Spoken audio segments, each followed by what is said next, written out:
What's going on? This is Ryan with Automatic Comics, and up next I have got a ton of boxes here, a bunch of stuff to unbox, a lot of graded books, some raw books, and some really cool keys that are in here. So really excited to get into these. Also, a few that I might be sending off to get graded, so we'll check those out as well. So let's get into these.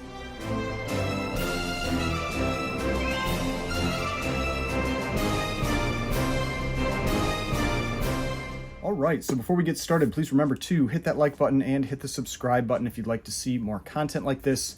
So, like I said, I've got a ton of boxes here, 4 different boxes.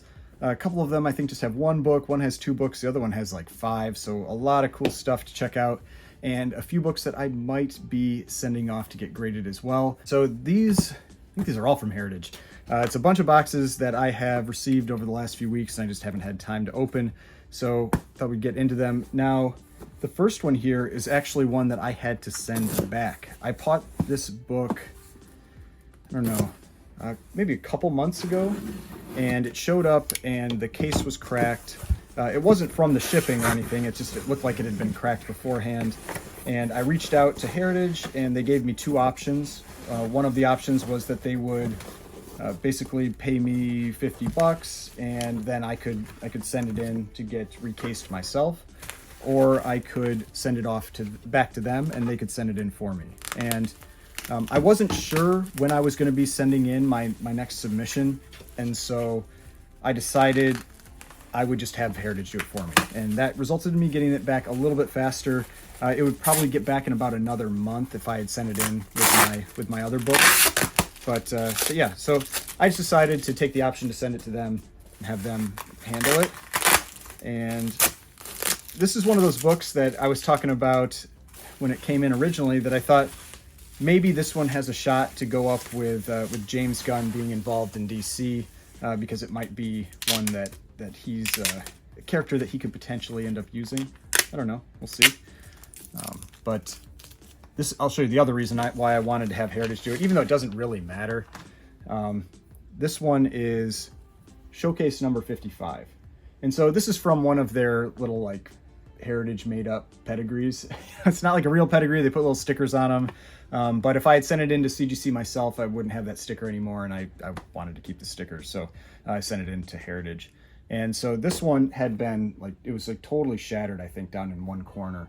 And so I wanted to have them have it regraded. Now, this is the first Silver Age appearance of Solomon Grundy, and then you can see here it's also the first solo Green Lantern appearance from the Golden Age in the Silver Age. But I always like this cover. It's a cool cover. It can be kind of tough to get in higher grades just because of all the purple background. It kept its 8.5 grade, you know, so it didn't lose anything from being sent back in. And yeah, everything looks great. So yeah, this one I just thought, cool book to pick up with James Gunn taking on DC. I feel like Solomon Grundy could be a villain or something that he ends up using at some point. Now, let's see, what's the next one here? Let's do this one, because this one actually has a book that's related to another book that I picked up recently that I thought was pretty cool. So this has 2 books in it. One of them, let's see, one of them is raw and one of them is graded. It would actually be kind of cool if they were both raw on this one, just because of the interior of one of these books is what I really kind of want to talk about. A few moments later. So let's talk about the graded book first. This is Tip Top Comics number 173. Now, you might say, what is significant about this book? Looks like a pretty obscure, random Golden Age book from 1952. Well, what this is you can see up in the little note there, ties with United Comics number 21 for the first comic book appearance of Peanuts. So that's the interesting thing, is that just a couple weeks ago, I did a unboxing video where I picked up a United Comics number 21, a raw copy. I showed the interior where you saw the first appearance of Peanuts, or tied for the first appearance of Peanuts. That's Charlie Brown, you know, Lucy, all that kind of thing, in comics, and it's a single panel in that book. This one is the other issue that ties with that one as the first appearance of Peanuts. It's a slightly brittle 3.5, pretty solid presenting copy. It's got a little chip out of the corner down there. But overall, really great colors. I often find, I've talked about this before, that the brittle and slightly brittle books, a lot of the time they have really, really nice colors. I don't know what it is about it, but they often really pop. So yeah, but yeah, Tip Top Comics number 173, pretty cool first appearance with this one. First appearance in comics of Peanuts. And so this is the one I was talking about. It would be kind of cool if this one was raw, so I could, flip through it and show that interior page as well. But yeah, pretty happy with this one. Cool key, nice grade, 3.5, nice presenting copy. Now the other one, funny thing was, I just showed a copy of this as well. And this is not one that you come across very often, so I feel it's pretty interesting that I'm able to pick up 2 copies of it. I think it's a completely split spine. Yeah. This is Pep Comics number 49. Now this is a pretty rare Archie book. So I talked about it before. Archie's first appearance is in Pep Comics number 22. And this is 27 issues later. He then goes on and has his own title in Archie, and then a whole bunch of other shared titles as well. This is from 1944, and yeah, someone pointed out that this is also the one of the other kind of like key facts for this one. This is when I talked about this book on my prior video, is that this is the first of the continuous Archie covers. So he does appear on covers prior to that, but they're pretty spotty. This is where the continuous Archie covers start. So Pep Comics number 49. This one presents a little better than the other one that I had, but they're both about the same grade because I can show you, the cover. It's completely detached and split. So this one will likely be somewhere in the 1.0 to 1.5 range because it does present well, but yeah, split spine. I am planning on getting this one graded just because these issues are so rare, and this one actually presents well. I think it would really look nice inside of a case, that I am going to get this one graded. And like I said, I estimate it'll get somewhere between a 1 and a 1.5. So yeah, I think, like I said, I think it's pretty cool to have 2 of them just because it's such a rare, kind of obscure book to end up with 2 of them. It's not very common. All right, let's do this one next. So we'll open this one more small box, and then we'll move into the large box that has, I think, like I said, about 5 books in it. So this one is also a raw copy. And funny thing, another book that I picked up recently. So I now have 2 copies of this one. This one I might get graded. Obviously I haven't taken a close look at it yet, so I really need to know what I think the grade will actually be.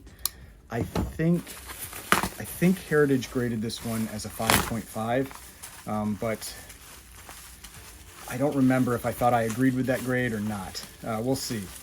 Actually, because I think my other one might have presented better, but we'll check it out. And the other one that I have as a 5 to a 5.5. So I'll take it out of the bag here.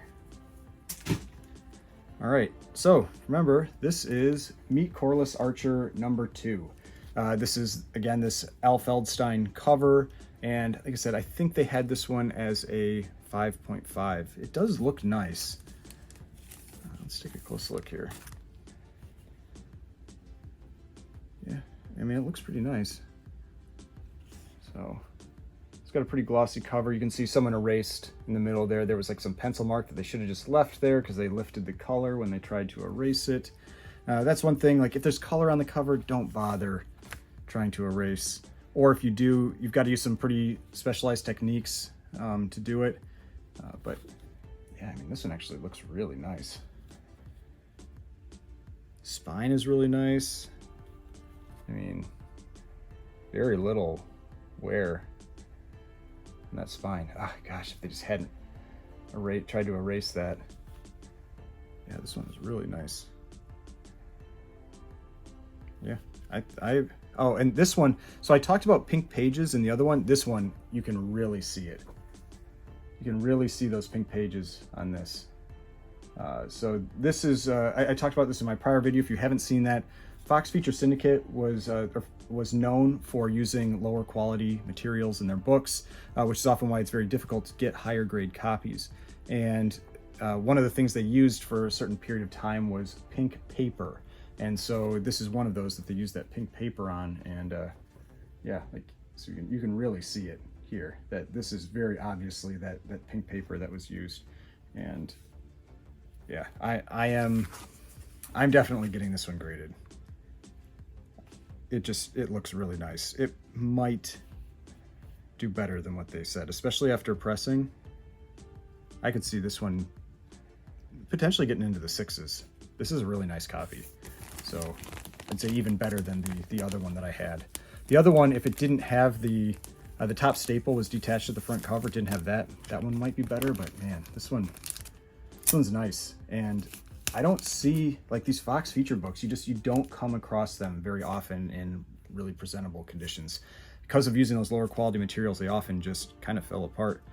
But yeah, this one's really nice. I'm very happy with that. So I could see that one after pressing could maybe be in the 6s. All right, so 2 for 2 that I'm gonna get graded, so it'll be fun. Just add to the the grading box. What I like to do when I'm getting books graded is I just save up a number of them until I get to, usually I like to send in about 50 or more at once. And then what that does is usually then I'll send in a group of maybe like 50 in the fast track economy submission, and then maybe like 25 in a standard or something like that. And it really reduces your total shipping costs. So I'm basically just trying to get my average costs down as low as possible for getting those books graded. Because I'm never in a huge rush. To get them graded. And so I'd rather just set them aside. And as long as I'm confident in the book, these aren't like spec books or something, where timing is really, really important and you have to get that book sent out and graded, before whatever spec happens. These books that I've been showing you, these really aren't spec books. So I'm not worried about that kind of, change in value happening. And so I just like to reduce my overall cost and save up a bunch of books at once and then send them all in at the same time. Yeah, you get a really large bill at one time when you do that, but overall it's saving you money because the shipping, if you're sending in just one book at a time, shipping can really eat into your margins depending on the book. And so I'd rather send in multiples at once. All right, so there's 1, 2, let's see how many are in here.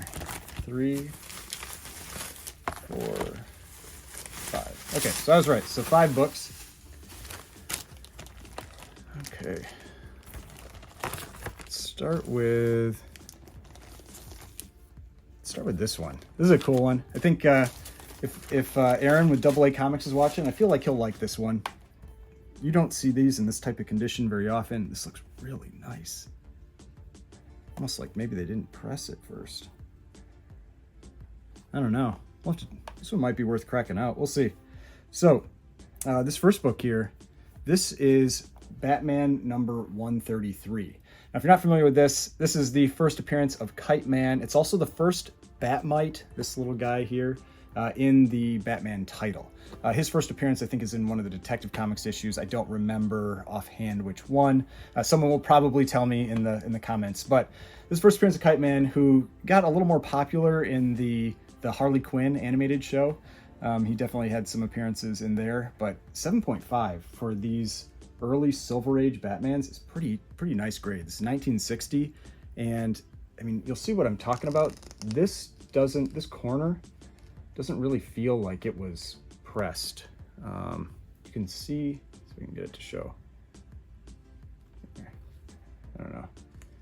Yeah, you can see these indentations there that just, to me, look like maybe it hasn't been pressed. Or if it has, because it looks nice. I mean, you can see it in the back cover too. You can see like these indentations that just look like they haven't been pressed. But the question is, if that was taken care of, would it get an 8? And is that 8 worth it? I haven't looked at that because I wasn't expecting this one to maybe have that possibility. So that's the type of thing that I'm always checking when I'm getting a graded book in, is I look at it, I evaluate if I think it maybe has the potential to get a higher grade. But then it's not just getting a higher grade, because if it costs you more to get the higher grade than the added value to the book, it's not worth doing. You might as well just leave it at the grade that it is. But these books, they can jump pretty high, pretty quick with every half grade or grade up at this type of point. So I'll definitely take a close look at that one. But yeah, first Kite Man, first Batmite title, really solid presenting, 7.5. So that's a cool one. All right, now let's jump to an awesome Golden Age book. This is Marvel Mystery Comics number 18. It's a 1.8, it's brittle pages, it's got tape along the spine, but overall presents pretty well. I mean, you look at it from here, this is a pretty solid presenting copy of this book. The back, you can definitely see the tape a little more clearly along the spine and the wear and all of that stuff.